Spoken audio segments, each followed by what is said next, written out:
theft of nuclear material from the former Soviet Union could lead. And earlier this week, Governor Arnold Schwarzenegger of California and New York City Mayor Michael Bloomberg came out in support of reform, joining two former Republican Senate Majority Leaders, Bob Dole and Dr. Bill Frist, himself a cardiac surgeon.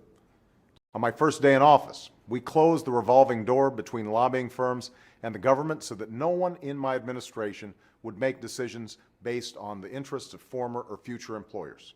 They're based on the principle espoused by former Supreme Court Justice Louise Brandeis, that sunlight is the best disinfectant. He and I share the view that education isn't a partisan issue. It's an American issue.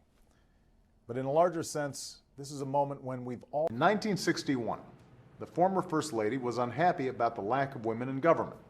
So she marched up to President Kennedy and handed him a 3-page list of women who were qualified for top posts in his administration.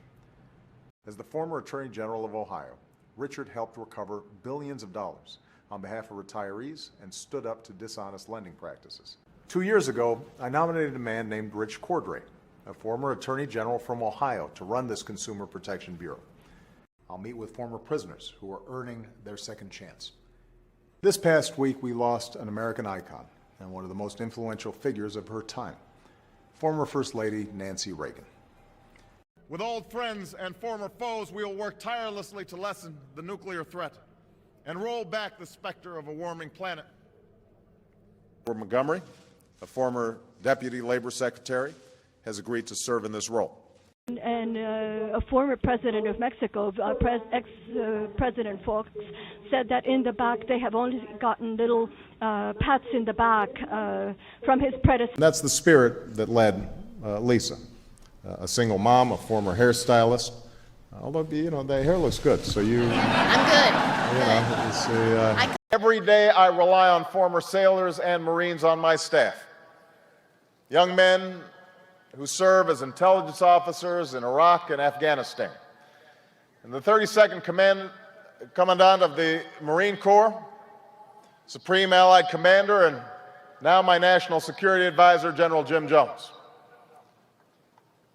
In particular, I want to thank our special guest here today, Nancy Reagan, our former First Lady, who redefined that role in her time at the White House, and who has, in the many years since, taken on a new role as an advocate on behalf of treatments that hold the promise of improving and saving lives. He came for the reason articulated by Howard Hubner, another former paratrooper who is here with us today.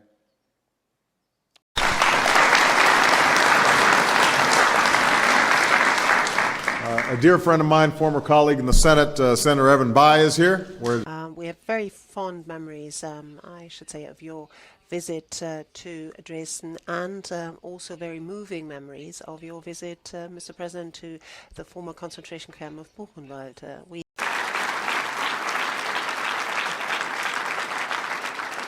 Part of the reason Tim's such a good governor is because he took notes while being lieutenant governor to the former governor and now senator for the state of Virginia, an outstanding public servant.